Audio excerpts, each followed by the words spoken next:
Hola a todos, ¿cómo les va? Espero que se encuentren bien. Y ahorita empezamos nueva serie. Ahorita nos toca la parte del universo. Si se recuerdan bien, en las últimas series que hemos estado viendo, pues nos enfocábamos primero desde la persona, luego nos fuimos a la parte del metaverso, luego nos fuimos quién controlaba ese metaverso, esa guerra espiritual que existía. Y hoy, a diferencia del metaverso, vamos a hablar del universo. O sea, que no estamos en múltiples versos, por así decirlo, sino más bien nos encontramos en uno solo donde tiene una explicación, pero vamos a ir indagando y viendo detalle por detalle para poder alcanzar ese objetivo y poder entender mejor y con análisis y con data para que ustedes se puedan llevar pues un buen conocimiento en esta noche.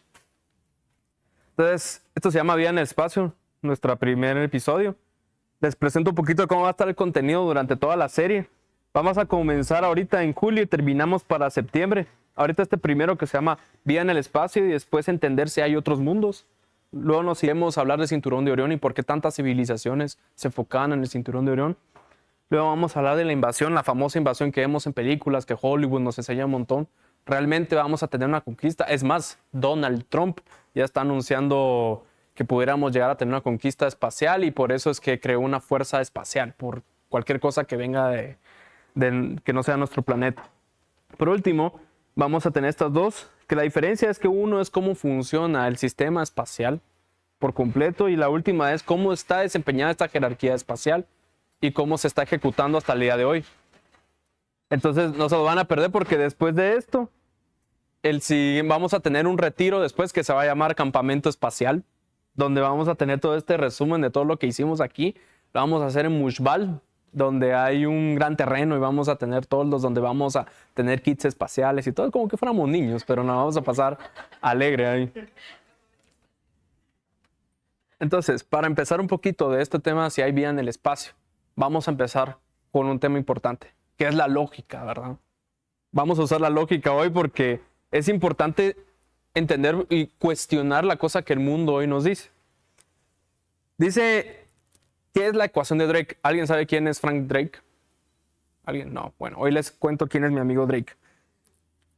Este personaje vino él y hizo una matemática, una estadística, donde poniendo uno de los resultados más pesimistas del 0. Miren cuántos ceros hay aquí, hay hasta 10 ceros, 3%, que nosotros tomáramos solo de la Vía Láctea, no está tomando todo el espacio completo, solo de la Vía Láctea. Si nosotros teniendo en cuenta entre 200 y 400 millones de estrellas en la Vía Láctea, la ecuación de Drake supondría que hasta 10 civilizaciones de nuestra galaxia poseerían vida inteligente y serán capaces de comunicarse con nosotros. Uno diría, nosotros somos los únicos en el universo. Con esta ecuación, solo poniendo la Vía Láctea, poniendo un resultado muy pesimista, una estadística, nosotros siendo como muestra representativa, porque obviamente estamos aquí, estamos vivos, pues debería haber más civilizaciones. Pero ¿por qué esas civilizaciones no han tenido contacto con nosotros? Porque pareciera que durante miles de años hemos parecido como que si no hubiera más personas que solo nosotros. Y bueno, y se explican algunas cosas como por ejemplo el Big Bang y la evolución. Pero realmente el Big Bang y la evolución sigue siendo hasta el día de hoy una teoría, no se puede comprobar. Entonces, ¿qué es lo importante que tenemos que entender de esto? ¿Y cómo es que ellos se basan con esto? Por ejemplo, que esta es la historia del universo, ¿verdad? No me voy a detener a explicar tanto detalle, pero sí voy a hablar de datos generales, en donde hubo una era donde fue la radiación. Explota todo y viene la era de la radiación y salen un montón de componentes, y luego viene la era de la materia, lo que no conocemos hoy en día. Entonces pasó todo por un proceso de miles de millones de años hasta llegar hasta el día de hoy, y yo aquí enfrente de ustedes. Pero usemos el sentido común. Y les voy a poner un ejemplo súper sencillo así para niños aquí. Llevamos miles de años estar en barcos. Y aquí pueden ver la evolución del barco. Cómo ha ido hasta llegar al crucero. Ahorita creo que hace poco salió el nuevo que va a tirar Royal Caribbean. Que no sé si alguien me puede decir el nombre, no me recuerdo. Icon of the Seas, gracias, Stephanie.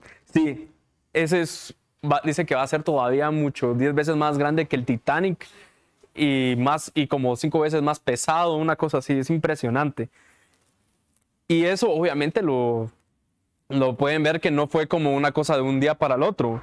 Vemos que tenemos miles de años de procesos de cómo ir desarrollando barcos. Y de repente, en menos de 150 años, ya tenemos aeroplanos, ya tenemos aviones. O sea, después de estar en miles de años andar con barcos, ahora ya cambiamos a aeroplanos. Y les hago una pregunta. ¿Ustedes creen que de un barco pasó al aeroplano? No hace sentido, ¿verdad? Entonces, ¿cómo es posible que nosotros, pues de un pez venga un hombre? Que de pez vinieron los mamíferos y que de los mamíferos vinieron los monos y de los monos del ser humano, etc. Y esto fue en menos de 150 años de un barco a un avión, diferentes objetivos, diferentes sentidos. Y ojo, ¿ustedes creen que un carro evolucionó? O sea, que pusieron las piezas así todas desbaratadas, así como lo explica el Big Bang y la teoría de la evolución. Y pasaron millones de años y se hizo este bonito Ferrari que ven aquí. No, hubo alguien detrás de eso. Es un ser humano el que hubo. Y no cualquier ser humano. Un ser humano inteligente. Un ser humano ingeniero, mecánico, en aerodinámica. Entender bien cómo puede perfeccionarse todavía este carro. Entonces, el sentido común dice que la evolución no es posible. Hablando como sentido común. Yo ahorita no estoy para ponerme a pelear con el área científica realmente, porque de eso se trata la ciencia. Sacar teorías, sacar hipótesis y irlas comprobando. Lastimosamente, la teoría de la evolución no se ha podido comprobar hasta el día de hoy, pero lo que sí se puede comprobar es que nosotros pudimos estar detrás de un diseño. Estas tuercas no se hicieron solas, hubo una mente pensante, y no cualquier mente, una mente muy inteligente que pudo desarrollar un carro como lo vemos hoy. ¿Qué es el ser humano? Entonces, ya teniendo en cuenta eso, porque esa era la base que yo quería formarles ahorita a todos, usen su lógica, usen su sentido común, cuestionen al mundo. Desde el colegio, desde la infancia nos enseñaron qué era la teoría de la evolución, qué era todo eso, pero recuérdense de la palabra teoría, no está comprobado. No podemos afirmar ni confirmar eso, tenemos que cuestionar al mundo. Pero hay algo que no se ha cuestionado bien, porque hay gente que cuestiona un libro maravilloso que se llama la Biblia, pero la Biblia sí habla de algo. Y se puede comprobar, pero vamos a ir de pasos para no tirar toda la información de un solo, porque sí se requiere de un proceso para poder ir llevándolos al punto que me gustaría que llegáramos. En la Biblia se encuentran las respuestas como en Génesis 1:1. Dice, en el principio creó Dios los cielos y la tierra. Escuchen bien, la palabra cielos original en el hebreo es Sha'omajim. Y si lo pronuncié mal, que alguien me corrija. Está en plural y al contrastar con la palabra usada en Génesis 1:8, para nombrar nuestro cielo o firmamento de forma singular. El original es Raukia. Se dan cuenta, entre Raukia y Sha'omajim hay dos grandes diferencias. Entonces, cuando se tradujo la Biblia, pues pusieron como que fuera similar. Cielos y después el otro, mi firmamento, cielo. Pero realmente una traducción más correcta hubiera sido el espacio y después nuestro cielo, nuestro planeta. Entonces, ya teniendo eso en cuenta, en Génesis 1:1 nos habla que en el principio Dios creó el universo y la tierra, o sea, nuestro planeta. Y esto fue un gran poder para crear esto. O sea, nosotros nos ponemos a pensar cómo dar vida a un planeta. Imagínense en 7 días cómo crear todo. Ahora vamos a entrar un poquito más en ese detalle. Aunque la Biblia no dice cuándo creó la deidad del universo ni explica cómo lo hizo, sí explica que Él usó su impresionante poder para crearlo, y eso lo encontramos en Isaías 40:26. Tampoco contradice la ciencia racional, ojo, y me refiero a racional, porque a veces somos imprudentes en creer que una teoría puede llegar a ser real. Le tenemos más fe a una teoría que cosas racionales que nosotros podemos comprobar con cosas más sencillas. Entonces dice aquí, según los científicos, el universo tiene miles de millones de años, y Génesis 1:1 no contradice los cálculos, porque en efecto el universo tiene miles de millones de años.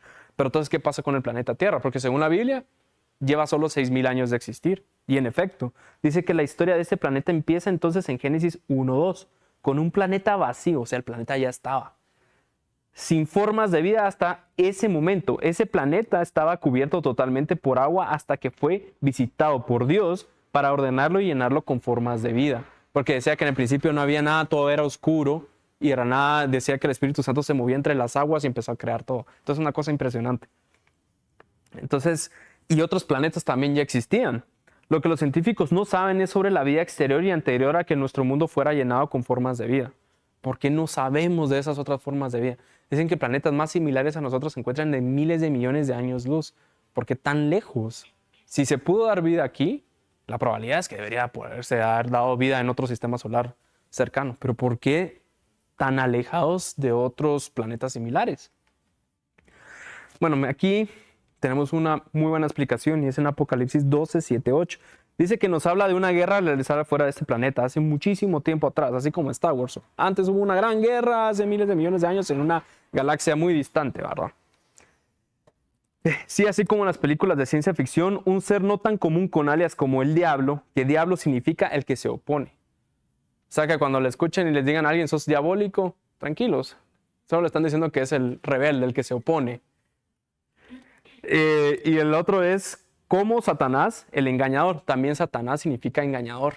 Entonces cuando te digan satánico, realmente te dicen el que confunde, el que le gusta engañar. Y la serpiente antigua, que es lo que se menciona en Apocalipsis, que fue lanzado fuera de un lugar entre las estrellas, junto con la tercera parte de la armada del universo, que eso fue lo que les explicó nuestro querido Iván en la serie de la guerra espiritual. ¿Cuántos ángeles no se llevó desde el cielo? Entonces, y Ezequiel nos da un poquito más detalle quién era este ser, ¿verdad? En Ezequiel 28, 11 y 19 nos cuenta que este ser creado en su inicio era modelo de perfección, imagínense eso.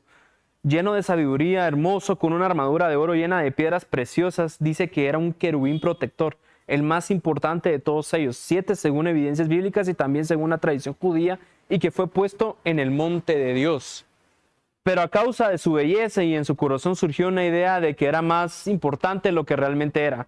Corrompió su sabiduría al hacer que otros seres pensaran que él tenía razón, ojo, estaba engañando, y profanaron con sus actos el santuario celestial. ¿Cuál santuario? Ahorita vamos a entrar en eso. Por eso se llamó el Satanás, que significa el engañador. En Isaías 14, 11, 14 nos dice que su nombre era Lucero, Lucifer en otras traducciones, el portador de la luz, y quizás por su naturaleza de querubín protector, porque él protegía a millares de ángeles. Entonces él salía con Dios y le protegía en el rostro, porque si no Dios se podía volar a a lo que hubieran de especies ahí. Entonces ellos eran querubines protectores. Imagínense qué tipo de Dios es este, ¿verdad? Porque por ejemplo cuando un rey se presenta con todos sus soldados para que cuiden al rey. En nuestro caso Dios no necesita que lo cuiden a él, es más, hay ángeles que lo tapan para cuidar de las demás especies. Entonces hay un tema bien interesante ahí.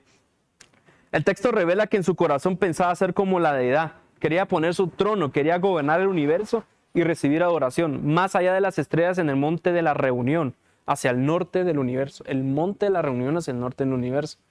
Ok, ya tenemos más señales de que nos está diciendo la Biblia que hay vida en el espacio, ¿no? En el Salmos 48, 1, 2 menciona que en ese monte es santo y lo llaman Sión, y que allí hay una ciudad, la llaman la ciudad de Dios, que está hacia el lado norte. Así lo menciona. Interesante, hasta nos da como que una orientación para poder encontrar dónde se encuentra este monte Sión. Entonces, este monte Sión es el tercer cielo que menciona Pablo para los que han leído. Y en este monte pues se encuentran ahí rodeados de muchos ángeles y donde se juntan las primicias, que ahorita les voy a contar un poquito más de eso. Pero ¿qué había en ese monte de la reunión? ¿Qué lugar es este donde fue echado Lucifer?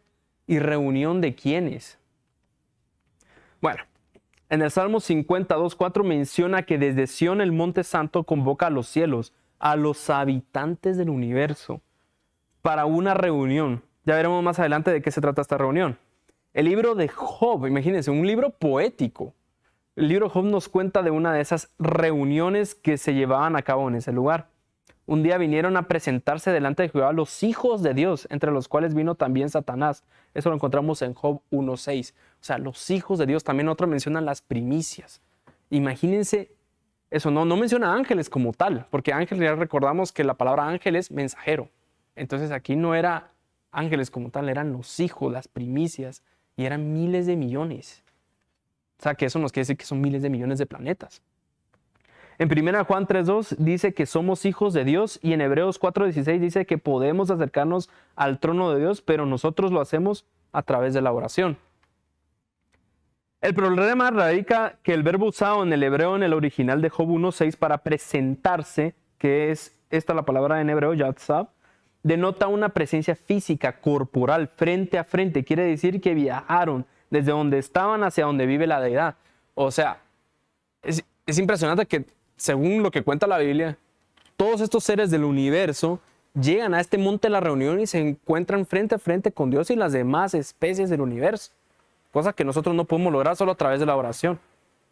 Entonces como que ya empezamos a llegar un poquito al meollo de toda esta situación. En 2 Corintios 12:12 dice que hay 3 cielos. El primer cielo es nuestra atmósfera, la que vemos acá.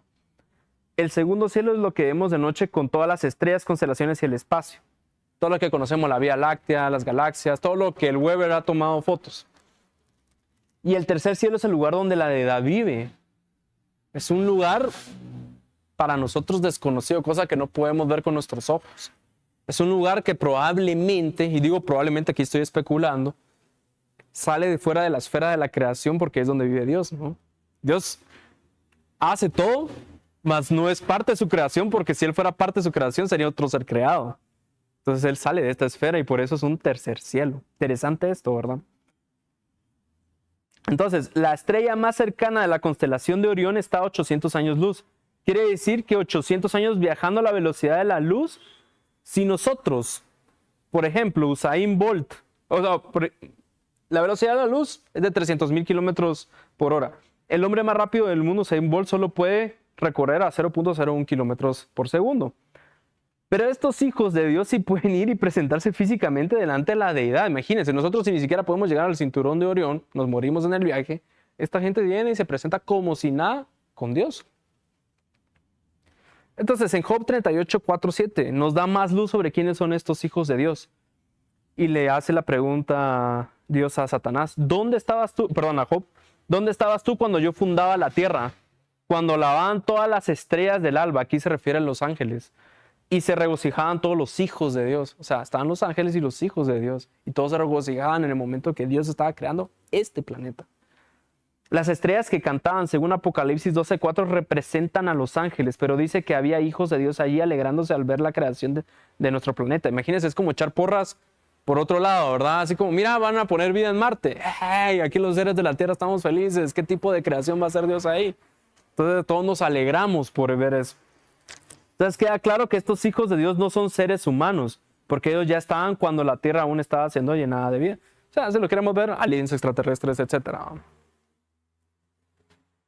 Hebreos 12:22-23 nos dice que en el monte de Sión hay una ciudad celestial y ahí hay una compañía, eclesía, dice ahí, reunión solemne de ángeles, y escuchen bien esto y quiero que se lo lleven hoy, primogénitos. ¿Quiénes son estos primogénitos? En la Biblia menciona que es un primogénito.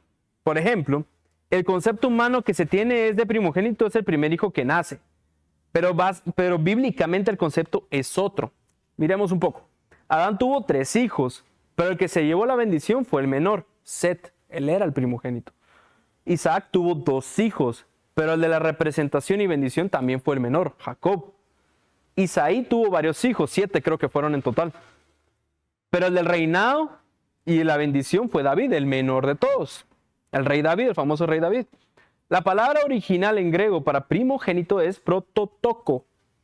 Eso quiere decir que la palabra viene de prototipo, o sea que no es primogénito de la genética, el primero de la genética, o sea, el primer hijo. No, es el prototipo, el representante.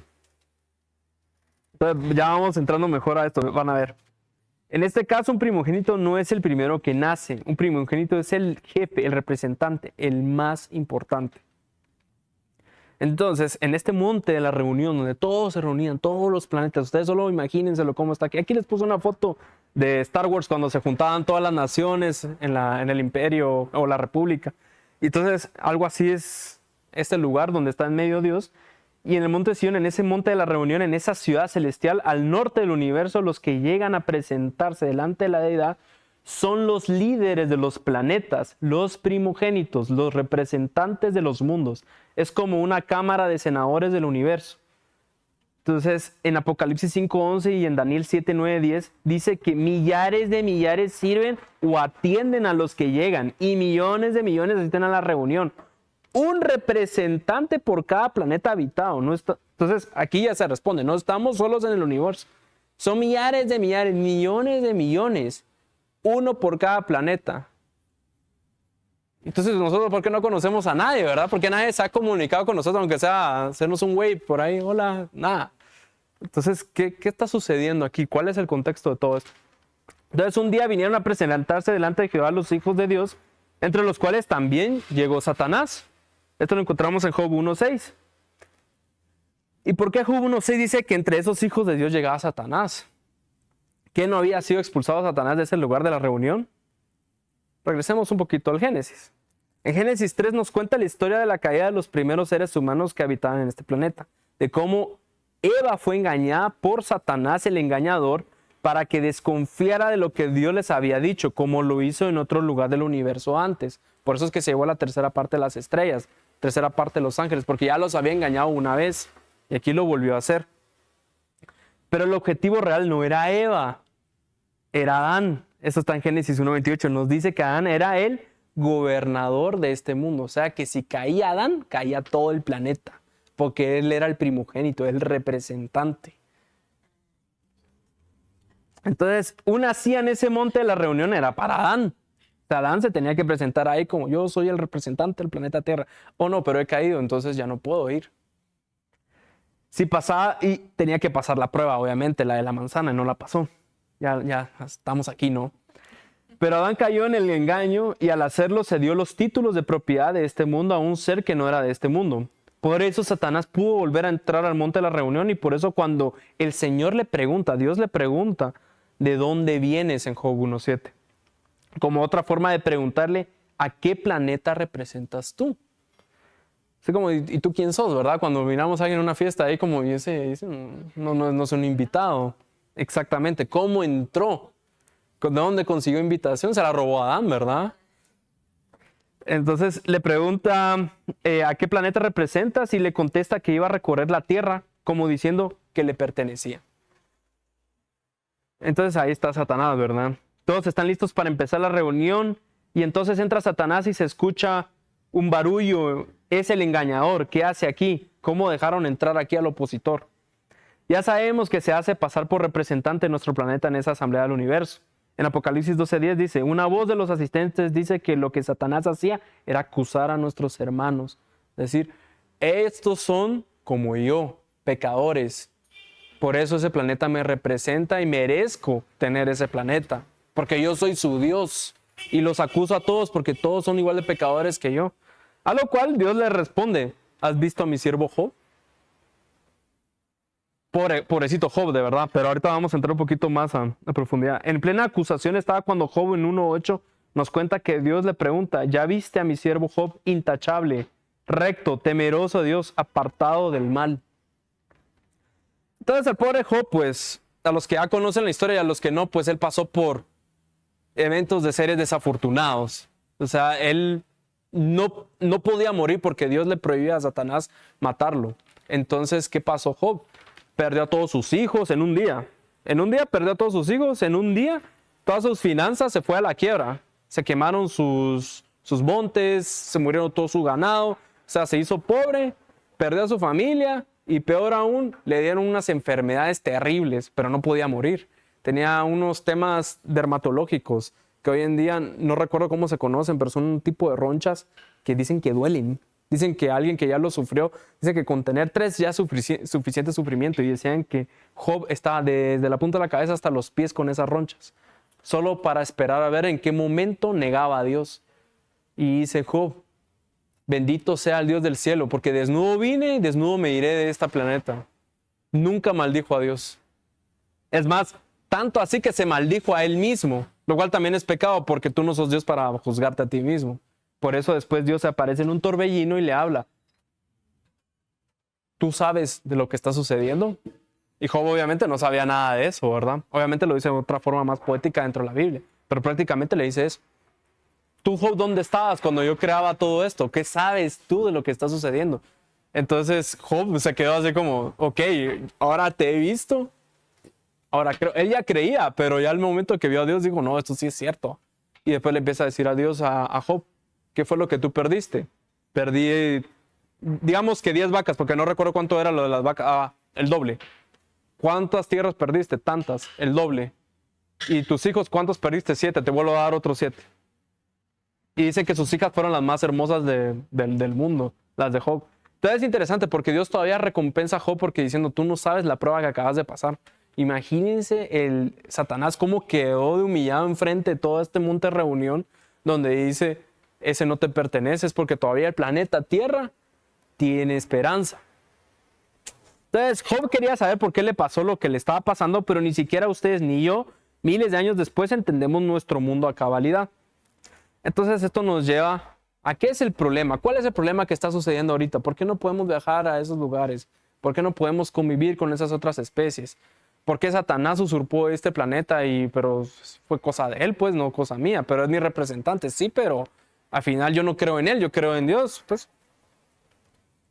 Entonces el planeta Tierra, en efecto, como cualquier lugar, cuando entra un virus, pues está en cuarentena, ¿no? Planeta Tierra ni siquiera lo ven aquí, pero es un puntito azul que ven acá, ¿verdad? Imagínense alejados a millones de años luz del planeta que tenga algunas coherencias para tener vida. Y aún así no logramos llegar ahí. ¿Por qué? Porque nos tienen alejados. Porque ese virus que se llama el pecado se puede infectar. Por eso es que nosotros no podemos hablar con otros planetas. De todo el universo, solo este planeta cayó en pecado. Y aquí están también alojados todos los demonios. Aquí están encerrados. Lo vimos en el episodio del abismo. Entonces, obviamente por eso no podemos tener contacto. Entonces, mientras tanto, en el universo, regresando al monte Sión, el planeta Tierra entra en cuarentena hasta que se dictamine su proceder para volver a ser habitable sin el virus del pecado. Entonces, la Biblia dice en Daniel 7:10 y en Salmos 54:6, nos cuenta que en esa reunión del santuario celestial, en esa asamblea de representantes de los mundos, se está llevando a cabo un juicio para un mundo caído, que es el nuestro, y definir su futuro y el de sus habitantes. Ahora todos ustedes quieren conocer eso. ¿De qué se trata este juicio? Este proceso judicial del universo, a diferencia de Job, que no podía entenderlo, ha sido revelado para nosotros hoy. O sea, hoy nosotros podemos saber eso. A través de una representación en lenguaje humano, usando símbolos para poder entenderlo. Hay una maqueta, hay un símbolo que representa cada punto de ese símbolo. Son muebles, imagínense, es una estructura donde no solo pueden encontrar la razón de ser de todo el universo, de donde se encuentra Dios, sino que también saber quién es Dios, con su carácter y su ley. Entonces, esta es la solución. Entonces, no sé si lo logran ver bien ahí. Pero aquí está Dios con su Hijo, ¿verdad? Entonces, el Hijo de Dios se ofrece para salvarnos. Dice, yo sé cómo podemos redimir al ser humano. Y es que yo me haga hombre y que no peque y que mi sangre haga que todos se purifiquen y puedan entrar otra vez al reino de los cielos. Y que el planeta Tierra por fin salga de su cuarentena. Pero hay que hacer una purificación. Hay que hacer un plan de salvación. Entonces, quien recibió este plan maestro fue Moisés, quien escribió el libro de Job. O sea, que Job fue antes. Y después vino Moisés y él sí recibió la maqueta, la estructura, el plan de salvación. Este es el plan para que ustedes, todos ustedes y yo nos salvemos y salgamos de esta nación para irnos con un rey que ya recuperó el título de este planeta. Ese fue Jesús. Él recuperó el título de este planeta. Entonces, Satanás se lo quitó a Adán, Jesús se lo quitó a Satanás. Y este planeta se conoce como el plan de santuario para la salvación del mundo. Este santuario que ven aquí es un campamento que tiene punto por punto que explica cada cosa que nosotros debemos de hacer. Entonces, ¿por qué un santuario? Porque obviamente Dios no nos podía explicar tan bonito, así como les estoy explicando ahorita. Era difícil. ¿Por qué? Porque no por algo la Biblia es un libro de este vuelo, ¿verdad? O sea, tenemos que ir entendiendo detalle por detalle, punto por punto, porque el pecado es tan grande en nuestras vidas que no sabemos ni siquiera en qué estamos pecando hoy en día, que lo miramos normal. Porque así es el Satanás, nos engañó. Y no nos engañó a nosotros nada más. Engañó a todos nuestros seres queridos, a nuestros papás, a nuestros abuelos, a mis abuelos y así, hacia atrás. Entonces ellos tenían una costumbre. ¿Qué hacer? Y nosotros al día de hoy seguimos ciertas costumbres, ciertas tradiciones que probablemente estén violando la ley, estén violando la fórmula secreta para poder habitar nuevamente en el universo. Entonces en Génesis 3:21 dice, Jehová Dios hizo al hombre y a su mujer túnicas de pieles y los vistió. Interesante, estas túnicas de pieles eran de cordero. Apocalipsis 13:8 dice, la vida del cordero, el cual fue muerto desde el principio del mundo. ¿Quién quiere decir cordero? Aquí nos está dando una representación simbólica de alguien, que es Jesucristo. Primera de Pedro 1, 18, 20 dice, sabiendo que fuisteis rescatados con la sangre preciosa de Cristo, como de un cordero, sin mancha y sin contaminación, ya destinado desde antes de la fundación del mundo. Entonces esto es algo que también me revienta la mente, porque antes de la fundación del mundo, o sea, Dios ya sabía que este mundo, como los demás mundos que estaba creando, podían caer en pecado, porque Satanás andaba libre por todos lados, viendo quién caía. Lastimosamente fuimos nosotros los que caímos, pero ya tenían el plan hecho. Si en algún punto se nos llegase a pasar algo como un plan de contingencia, ya lo tenían desarrollado. Esperemos que no tenga que pasar. Me imagino a Dios con esa discusión entre el Espíritu Santo y Jesús, diciendo, ojalá no tenga que pasar, pero en dado caso llegar a pasar, y Jesús ahí, yo lo voy a tener que hacer. Y cayó nuestro planeta, y Jesús vino a hacer este acto de redención. Entonces, el Cordero de Dios, ya sabemos aquí en resumen todo lo que Él va a realizar a través de nosotros. Entonces, en Génesis 1:1 es la creación de todo. Cielos, el planeta Tierra, etc. Pero antes de crear el planeta Tierra con vida, ya se había dado el conflicto con Satanás. Entonces son echados Satanás y sus demonios del monte de la reunión. Dios crea el planeta Tierra. La serpiente engaña a Eva. Y cuando la engaña, ni modo, ellos tenían una luz que los protegía, una luz de Dios. Y en el momento en que ellos pecan, esa luz se apaga, por eso se vieron desnudos. Entonces, en el momento que se vean desnudos, necesitan pieles. Entonces, esas pieles fueron de cordero. O sea, ¿qué quiere decir? Cristo es el que los viste, ya para que ya no se sientan desnudos, para que sepan que tienen a alguien que los puede defender. Y luego, desde el Génesis 3:21 al Génesis 8:20, siempre se han hecho altares de sacrificio con corderos, pero no se tenía todavía el plan del santuario. Hasta que también con Abraham pasó con Isaac, que iba a ofrecer a su hijo, pero realmente era un acto simbólico de lo que iba a hacer Dios con su propio hijo.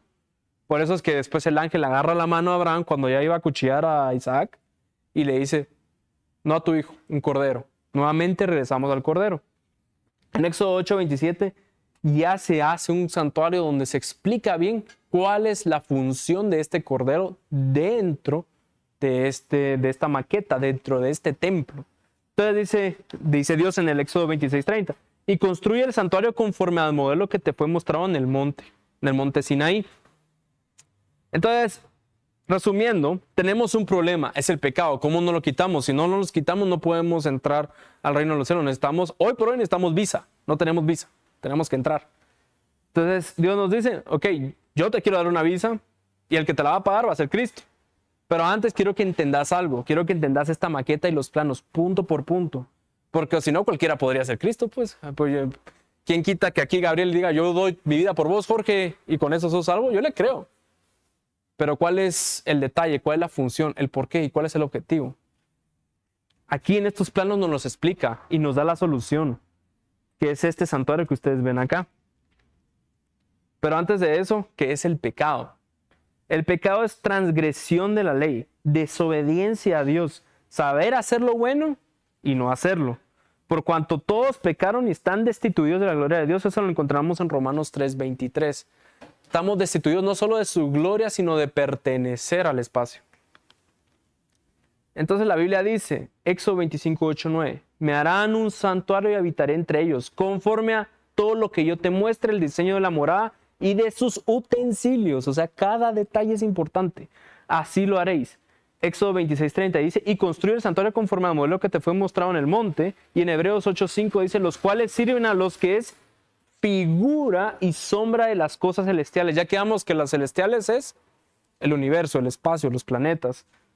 Como se le advirtió a Moisés cuando iba a erigir el tabernáculo, diciéndole, mira, haz todas las cosas conforme al modelo que se te ha mostrado en el monte. Aquí tenemos algo que está en el Antiguo Testamento, que es el Éxodo, y en Hebreos es ya la explicación de la ejecución que hizo Cristo en el Nuevo Testamento. Entonces tenemos la ley y el testimonio, porque así lo dice Isaías. A todo que no sabe de la ley y el testimonio es porque no le ha nacido. ¿No le ha nacido quién? Ese cordero que entra en un templo. ¿Qué representa ese templo, verdad? Entonces, ¿cómo era este santuario? Primero tenemos que entender bien la dirección de este santuario. Y aquí pongo un mapa bien interesante porque recuerdan de dónde sacó Moisés del pueblo de Egipto. Y los lleva hasta ese santuario. Miren bien y presten atención bien a los egipcios. Los egipcios eran paganos, adoraban al sol, adoraban a las cosas que podían ver con sus ojos. Y obviamente todo lo que da vida ahorita a la naturaleza, a las plantaciones y todo eso, se necesita lluvia, pero también se necesita el sol. Entonces obviamente tenían a uno de sus principales figuras de su politeísmo en esa época, era la adoración solar. Pero luego cuando la dirección del santuario, ustedes entran dándole la espalda al sol. Que se les quede eso de memoria. ¿Por qué? Porque aquí es donde entra el cordero. Este cordero que ustedes ven aquí con un sumo sacerdote tiene que llevar la sangre de ese cordero para la expiación del pueblo de Israel, o sea, la expiación del planeta Tierra. Entonces hay que expiar el planeta Tierra para que pueda entrar otra vez al universo. Se necesita de 3 piezas importantes: el sumo sacerdote, el cordero y el santuario. Interesante, porque cuando ustedes ya lean la Biblia, se van a dar cuenta que Jesús, cuando hace la representación del templo es Cristo, la representación del sumo sacerdote es Cristo y el cordero también es Cristo. Todo este plan de salvación es Cristo. Pero la única forma de conocer a Cristo es a través de su santuario, porque hoy ustedes no vivieron en la época de Jesús. Entonces, ¿cómo lo van a conocer? Jorge, fíjate que a mí se me apareció alguien otro día, yo creo que ese es Cristo. Estaba ahí por la Sexta Calle, se me apareció un brother ahí con barba y grande, así bien pobre, pero me hizo ahí un milagro con algo y yo le creí, ¿verdad? Hay que dice la misma Biblia que hay que poner a prueba los espíritus. Entonces, este Jesús por eso dejó este plan antes. Por eso es que siempre decía escrito está. Pero cuando decía escrito está, no estaba escrito todavía el Nuevo Testamento. Era escrito está de las escrituras del Antiguo Testamento. Todo el Antiguo Testamento da un detalle, una explicación de este santuario. Hoy no nos va a dar chance de dar esa gran explicación porque sí es bastante fuerte, pero sí es importante que sepan dónde está el cristocentro. Porque todos dicen hay que ser cristocéntrico. Sí, pero el cristocéntrico está acá, en cada detalle que representaba a Jesús, porque yo hoy no lo puedo conocer en persona, pero en su palabra sí lo puedo llegar a conocer. Y otra cosa importante que deben de saber es que hay 3 escenarios importantes aquí que se los tienen que aprender. Que cuando entra el sumo sacerdote con el cordero, entra a un lugar que se llama atrio y patio, donde hay 2 muebles. Luego entra al lugar santo, aquí hay 3 muebles, y luego entra al lugar santísimo, aquí solo hay 1. Y este se llama el Arca de la Alianza, la famosa Arca de la Alianza donde se guardaban los 10 mandamientos. ¿Qué quiere decir? Yo no entro con la ley guardando los mandamientos para poder entrar al lugar, sino más bien, yo ya tengo que entrar a este lugar para luego poder guardar los mandamientos. Es al revés, pero es la única forma en la que nosotros podemos guardar la ley de Dios. Por eso dice en el bautismo, es necesario bautizarse para volver a nacer de nuevo. ¿Nacer de nuevo en qué sentido? En poder volver a ser un ser del espacio. Entonces el que, por ejemplo, el que ya se bautizó, ya tiene sus papeles, así como que ya estás en el proceso de residencia de ser otra vez del universo. Muchas gracias. Y ya con eso entro. No, falta. Pero eso vamos a irlo viendo de a pocos. Entonces el recorrido representa el plan de salvación porque es todo un recorrido el que tenemos que ir llevando. Es una transformación. Esa transformación nos va a poder permitir acceder a estos lugares. Entonces es importante que nos vayamos aprendiendo. Y para el próximo seminario vamos a empezar con estas partes, que son las principales. Entonces una reflexión que les quiero dejar hoy es que recuerden lo que dice Jesús. Dice, y les dijo, vosotros sois de abajo, yo soy de arriba. Vosotros sois de este mundo, yo no soy de este mundo. Cristo nos está confirmando que es un ser que viene del espacio. Por eso os dije que moriréis en vuestros pecados, porque si no creéis que yo soy, en vuestros pecados moriréis. O sea que si nos quedamos con el virus aquí en la cuarentena y aceptamos el virus en vez de aceptar a Cristo, nos morimos. Pero si aceptamos a Cristo, Cristo nos va a sacar de aquí en su segunda venida para llevarnos al cielo. O sea, no a los planetas, a llevarnos a su morada, al tercer cielo. Pero por eso son 6 episodios, porque es bastante largo esto. Pero esa es la reflexión que les quiero dejar hoy, porque quiero que se lleven bien eso. Sí hay vida en el espacio. Hay un plan de salvación para que nosotros podamos regresar ahí. Ya sabemos que ese plan de salvación es el santuario. Y lo más importante es que ese ser alienígena que es Cristo nos quiere llevar y nos quiere sacar de aquí. Solo que obviamente Él no es un alienígena como tal, es Dios, es el creador, es el verbo. Entonces, por eso el próximo le llamamos Otros Mundos. Va a estar para el martes 25 de julio. Lo va a hacer nuestro querido Iván. Va a dar la explicación de cada uno de esos puntos y detalles del santuario que les va a gustar un montón.